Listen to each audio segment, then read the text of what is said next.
New at 10, the 54th Earth Day is being celebrated today. The founder, Wisconsin native Gaylord Nelson, launched the day back in 1970.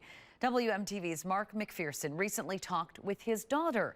She says the goal of improving our environment hasn't always been easy, but shares why this next generation gives her hope.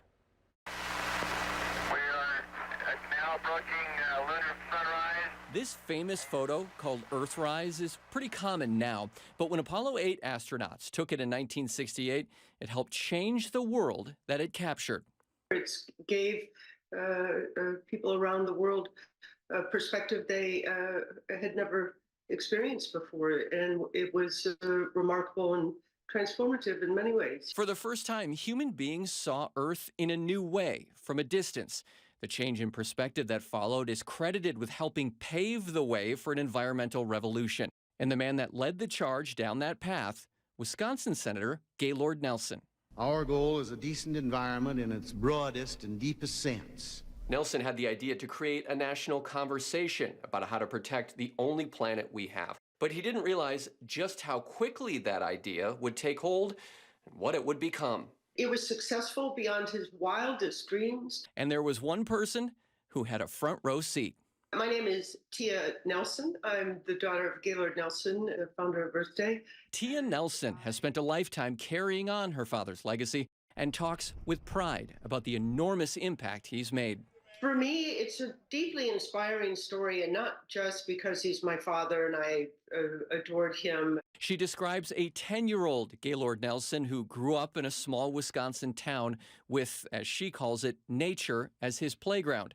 And his experiences as a young person growing up with nature as his playground really informed who he became as an elected official in the state senate and later as governor. When Nelson later became a U.S. Senator, he noticed a glaring lack of focus on taking care of the same environment that helped define his childhood. Remember, there was no Clean Air Act, there was no Clean Water Act, there was no Environmental Protection Agency. It was not in the national discourse, and the laws that we take for granted today that are there to protect all of our rights to breathe clean air and drink clean water, they didn't exist. So Nelson needed an idea to grab people's attention. But as it turns out, it wasn't the Earth Day we know today. Instead, Nelson gave speeches in 1969 simply calling on teachers across the nation to just spend one day, April 22nd, 1970, talking about environmental issues. What followed in communities all over the country was beyond anything he could imagine. 20 million people gathered on that day.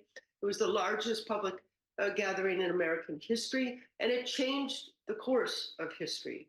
That was an unforeseeable outcome. The overwhelming response motivated Senator Nelson to go further, to commit to changing how we live our everyday lives.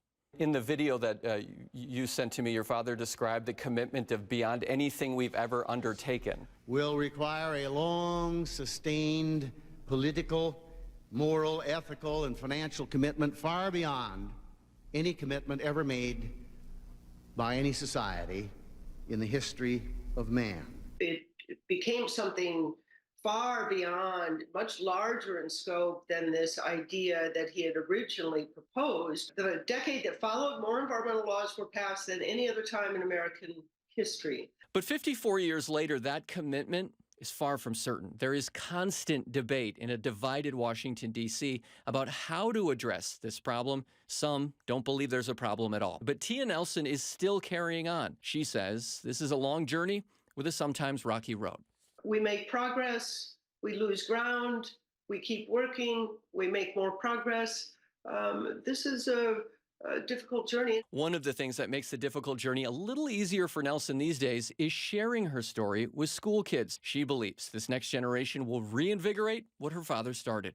I think youth is very important because they're asking their elected officials in their local communities and in Congress to tell them what lawmakers are doing to protect future generations from this threat. It's a big concept.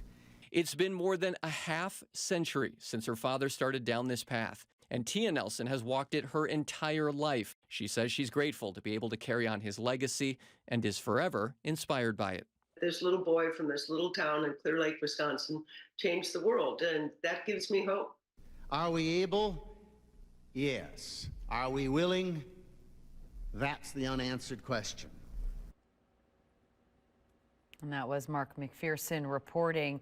The legacy continues on the UW campus at the Nelson Institute for Environmental Studies, named after the late senator. Mark caught up with the dean there to talk about a busy slate of Earth Week activities. They're planning 50 events the week leading up to Earth Day. It includes environmental speakers, community groups that are working in the area. There are also volunteer opportunities this year. People can get out and actually get their hands dirty, which I think is really important. Like if you don't feel like you're actually participating in a really embodied way, it all feels pretty abstract.